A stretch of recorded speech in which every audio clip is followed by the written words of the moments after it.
Aloha and good day from Hawaii. My name is Jürgen Steinmetz, joining you from the Breaking News Show in Honolulu. And with me today is Paul Hudson and Gregory Travis.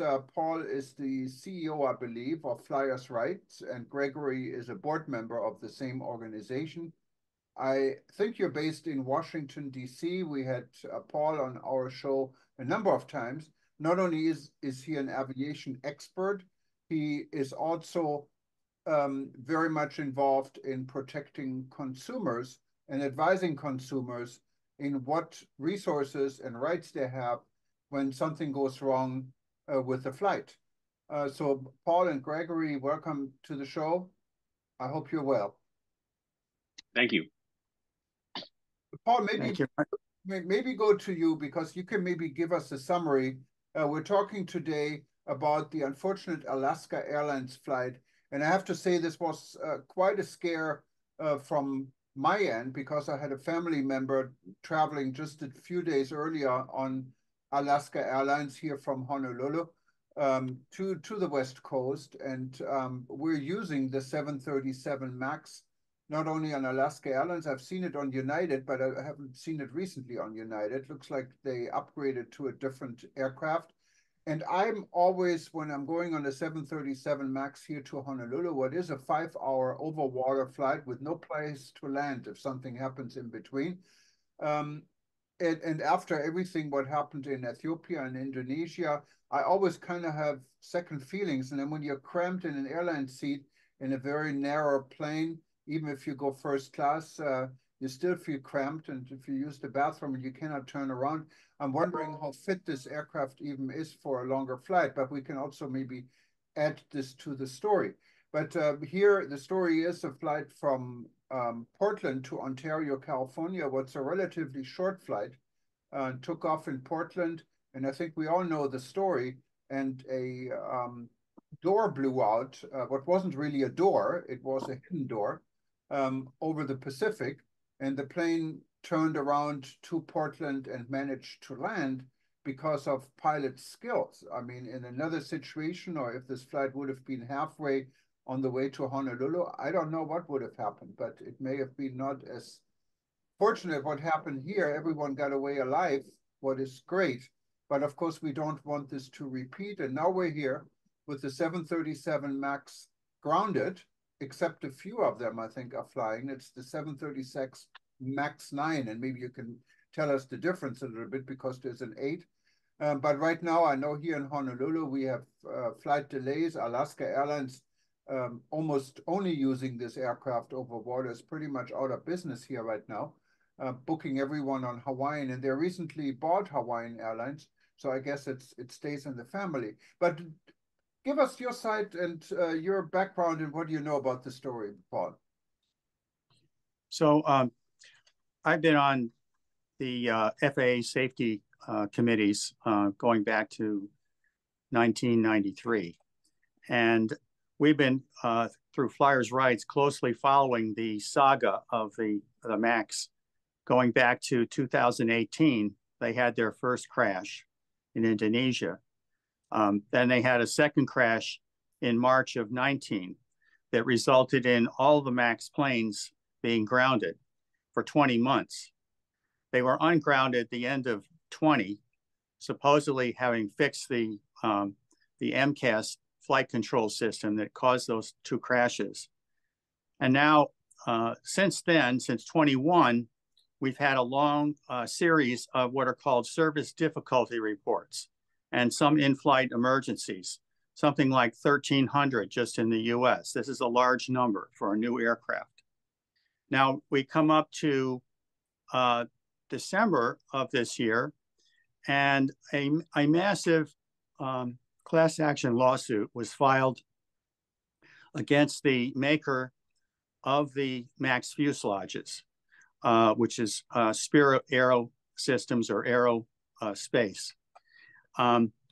Now, a couple of last weekend, of course, we had the blowout of the door. So this is now the third crisis in a saga that goes back at least 5 or 6 years. You know, what is the effect of this? there are safety aspects, and I'm going to defer to Greg, who is a technical safety expert and a pilot. But just from a passenger standpoint, the immediate effect of the grounding, which is at least 171 planes that we know of in the U.S., plus presumably a number of foreign ones, it's not insignificant. Alaska, as you alluded to, uses this plane, the MAX 9, to fly across the Pacific Ocean to Hawaii. That's about 20% of their fleet that's been grounded. Another airline, Copa, just based in Panama City, uses them to fly from the U.S. to South America and the Caribbean. It's about 30% of their fleet. United is about 8% of their fleet. And then we have Aeromexico, it's about 17% of their fleet.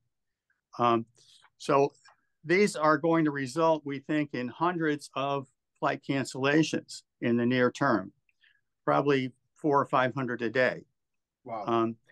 When the plane gets back ungrounded again is right now an open question.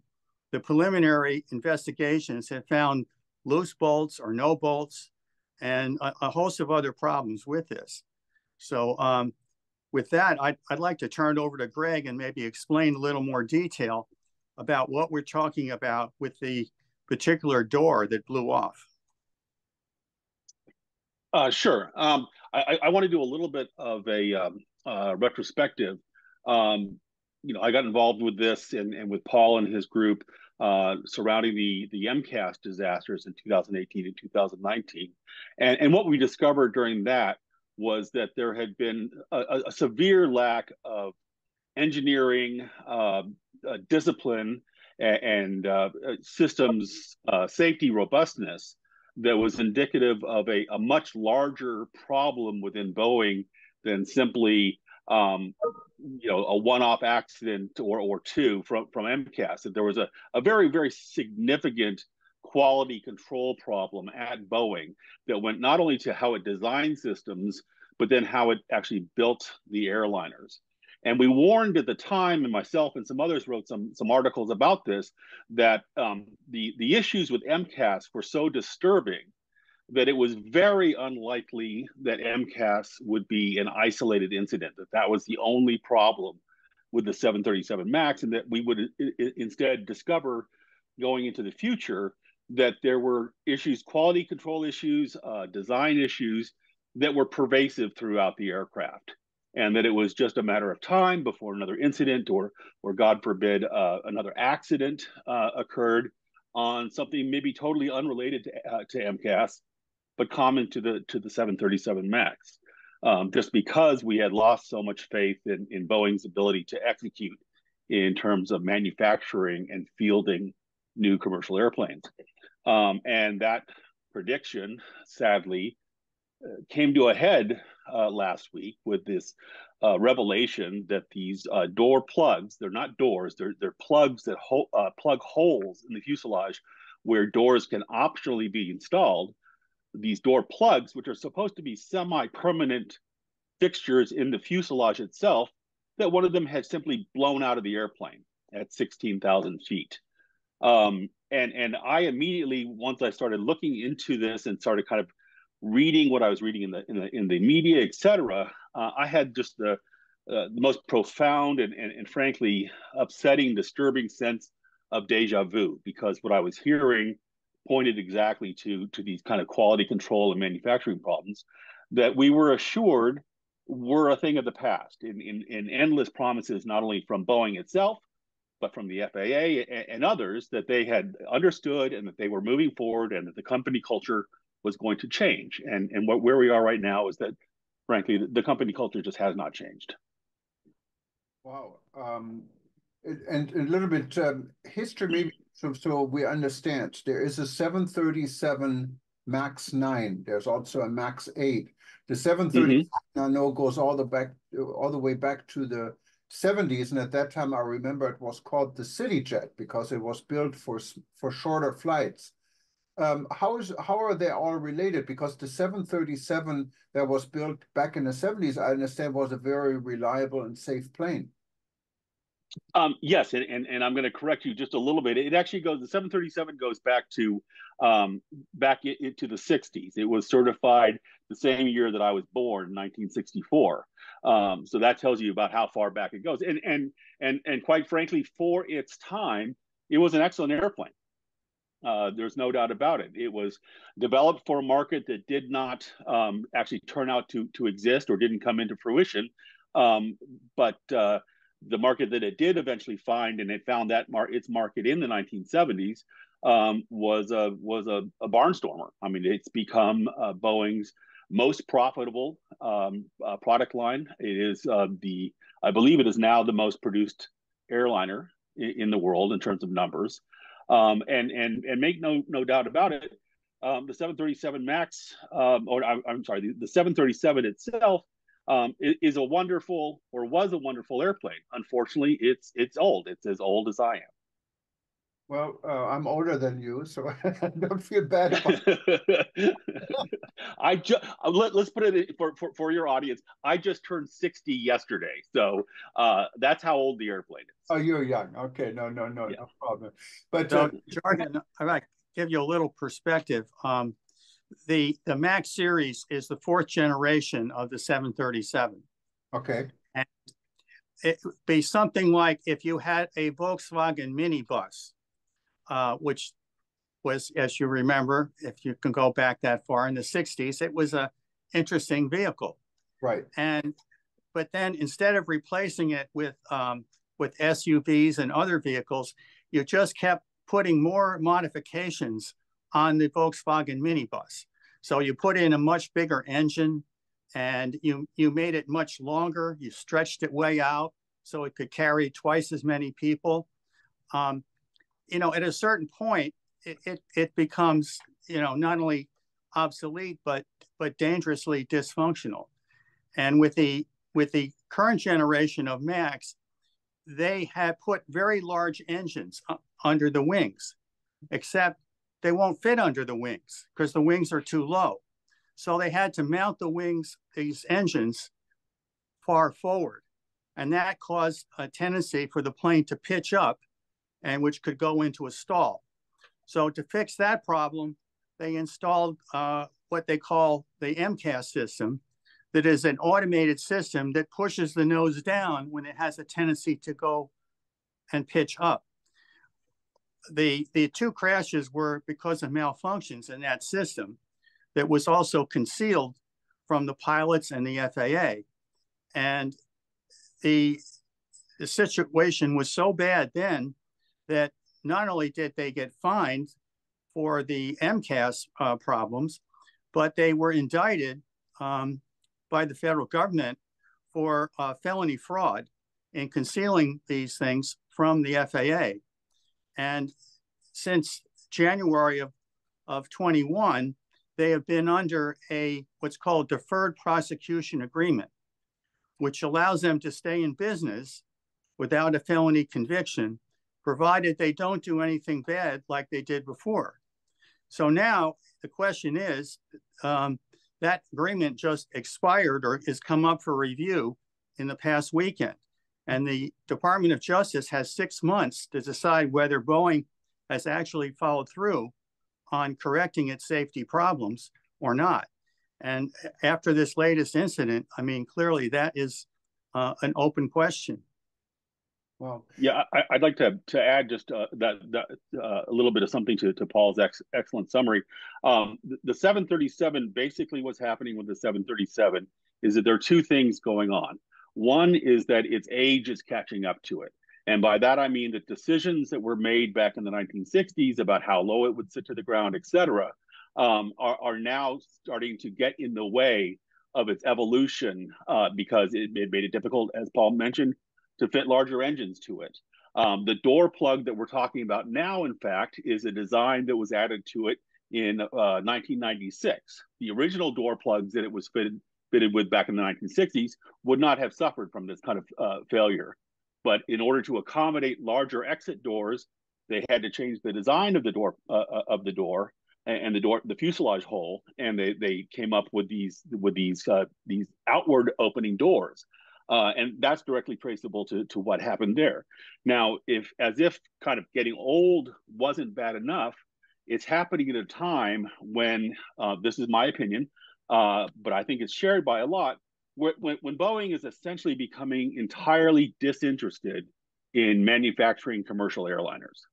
Everything that they're doing, from moving first to Chicago and then moving their headquarters to Washington, D.C., says that where their future is, that they're thinking of, is in the military space, not the commercial space.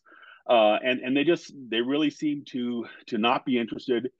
They've taken their eyes and their hands off the ball in terms of quality control, and that married to an old and aging airframe design, I think is a recipe for disaster. Now, just to clarify one thing I'm not clear about, very interesting feedback. What is the difference between the MAX 9 and the MAX 8? Is this only a problem we're facing right now on the MAX 9, or is it an overall problem on various models of the Boeing 737? Well, I would say that this particular problem that we're seeing now. So just to get back to answer your question, essentially the difference between the 8, the 9, and the 10 is how long the fuselage is, how many passengers they can accommodate. And as you make a fuselage longer and longer and longer, again, this is much longer than the original 737 fuselage. But as you make it longer and longer and longer, you introduce all kinds of new problems that you have to solve. And one of the problems that they had to solve with the 9 was a provision for, in certain configurations, if you have enough passengers, you have to provide additional emergency exits. Now, in those configurations where you don't have that many passengers, you're not planning on carrying a lot of passengers in a 9, you can plug the extra emergency exit holes in the fuselage with these door plugs. So that door plug situation that we're seeing with Alaska, that's unique to the 9 at this point. But the larger question, the larger issue, is one of quality control. It's increasingly looking like the accident last week will be directly attributable to some kind of a manufacturing error. The plug was put in incorrectly, and as if that wasn't bad enough, the quality control procedures didn't catch the incorrect installation. Now, again, like I mentioned earlier with MCAS, this is not something that is going to likely be isolated to that door plug. It is indicative of a more systemic issue in quality control, fastenings, whatever, throughout the aircraft. Now, when you compare the 737 MAX in general with maybe a competing aircraft, I would assume like the Airbus Neon, for example, is this maybe a problem in the making also at an Airbus plane, or is it done differently at Airbus? Airbus has doors and door plugs that are similar in design to the Maxes. That actual type of design of door plug, again, as I mentioned, it's been in the industry for a long time. We have not seen accidents like this, however. So what that tells me is that this is not an issue with the design necessarily, but rather of the execution. I mean, the manufacturing. Right, and the quality control. And quality control is a huge part of manufacturing. When you compare like the 737 with other Boeings, like the 777, I guess it's getting older, the Dreamliners or any of these other aircraft, could such an incident also happen at these wide body planes, or is it kind of a specific issue to the narrow body planes?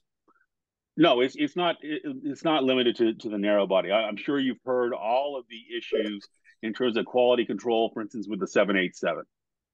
This is a cultural systemic issue within Boeing in terms of its ability to manufacture airplanes that are safe and reliable.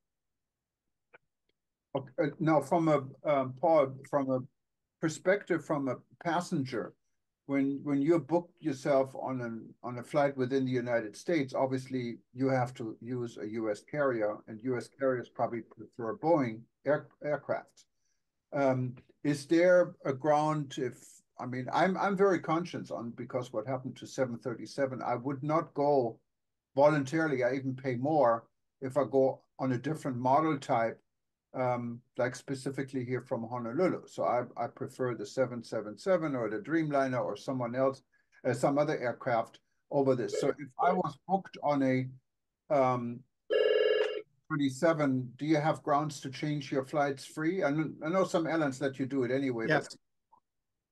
So when the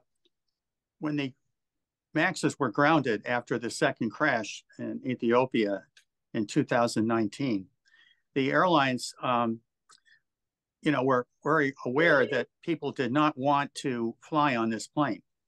In fact, the most common question that was being asked online is, how do I avoid that bad plane? So when it was ungrounded in the beginning of 21, airlines were willing to let you change your flight to an on-MAX aircraft without penalty. But that's all gone away now. Whether it comes back or not is an open question. You can normally find out if you're going to be flying on a MAX plane, but it requires that you, if you don't have technical software, that you call the airline and find out what the model of airplane is that they're going to fly for that flight. And they can always change it at the last minute.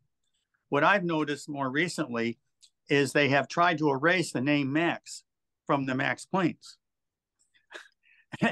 and a lot of times now I'll get on a plane and there will be nothing about MAX on it, but I'll look overhead and I will see the lighting, which is rather distinctive to the MAX aircraft, fluorescent, somewhat colored lighting.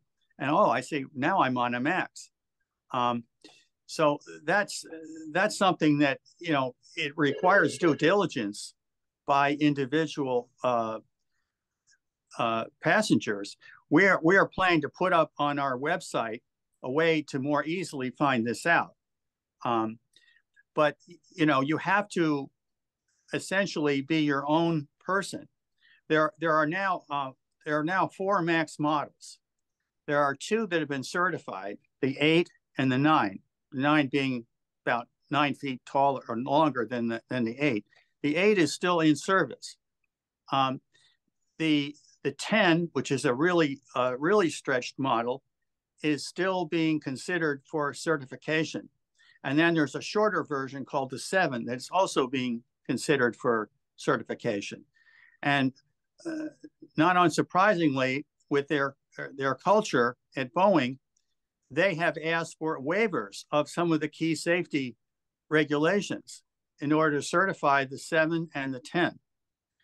They want to get a waiver on putting in modern cockpit emergency warning controls. They also want a waiver on another defect that showed up, and it's apparently on the 8 as well, where the cowling around the engine, if you run it for more than 5 minutes when it's in de-icing, it can cause the engine to fail. So now it's up to the pilots to not run that system more than 5 minutes. Instead of fixing it, they have potentially asked for a waiver. So we'll see how they go with that. But I think many people would be wise to consider other planes besides the MAX at this point. It's had such a troubled history. And Alaska Airlines, I think, paid $1,500 to every passenger on board of this flight to Ontario. Is this enough, or shouldn't they pay anything? Should they pay more? Or what should an airline do? It's not really the airline's fault, is it? Well, there is no domestic delay compensation. However, if your flight is canceled, you have an absolute right to get a refund for that ticket. What Alaska has done is apparently giving up to $1,500 in cash to people for extra expenses they may have occurred. But that's a very one-off temporary thing. If you're, however, on an international trip, even if only one leg of it is outside the United States, you do have delay compensation rights under the Montreal Convention.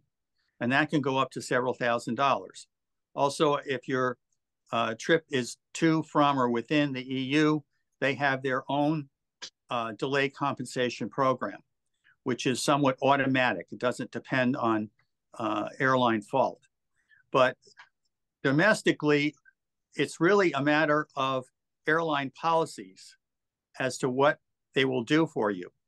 What we're saying is that not just because of the MAX problems, but just the general unreliability of air travel today, that people, when they travel, especially if it's time sensitive, they need to be at their destination by a certain time. They need to have a plan B. And on our website, we have different tips that you can use to accomplish that.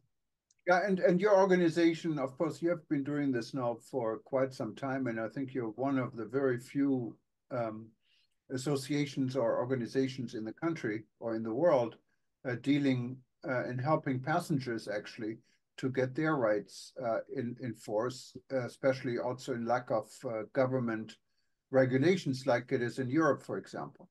So if someone wants to take advantage of your service, is this a member organization? People join you or they pay you, or how do you guys stay in business? What do you do? How do you do it? Our budget is solely funded by donations, primarily from individual passengers. And we have a website, www.flyersrights.org, and has a section called Know Your Rights, which gives details of what your rights are as a passenger. And there's a lot of other information that people who are especially frequent flyers should be aware of. We're also on X or Twitter at flyersrights.org, and we provide a free service, a hotline, 877 Flyers 6, FLYERS 6, that will give you guidance when you have individual problems with air travel. And you can also reach us by email, hotline at flyersrights.org. So those are some of the things. We recently just introduced a new program for members who contribute more than a certain amount to receive more direct or premium help for air travel problems. And that's also available on our website. Wonderful. The people you help, do they have to be residents in the United States, or can they be anywhere in the world? Well, we're based in the United States, so we're U.S. Centered. But no, people can call us from anywhere. Our ability to help with international travel on foreign airlines is more limited, however. We're hoping to go worldwide, but that's something to be determined in the future. And of course, every country they have their own rules and their own stipulations, so it's going to be a very difficult task to do this. I can understand this. But thank you very much, Paul and Gregory, especially for what you're doing for our industry, for the consumer, and to keep airline travel safe. I mean, we all have to admit airline travel is in general safe. It's the safest mode of transportation, still is, but there's no room for errors, and these things need to be disclosed and they need to be dealt with not only when something happens, also before something happens. And I think you guys contribute to this tremendously, and thank you for keeping this industry safe. Well, I give both of you the last word, and hopefully we can follow up on this story. I think there's a lot more to tell, and there's going to be some more developments in the 737 development and story. But for now, thank you very much. And Gregory, and just go and keep us safe. And the last word is with you. Thank you very much, Jordan. Thank you, Jordan. I just want to touch on one thing you said, which is you mentioned transparency. And I think that's really the key for the industry, is that the industry, the manufacturers and the airlines need to commit to transparency about their products, about their services, and full transparency. The more transparent they can be, the better it's going to be for business. And unfortunately, there hasn't been a culture of transparency up to this point, and I think it's hurt the industry. I think it's hurt the individual companies, and so I would urge them to embark on a program of openness.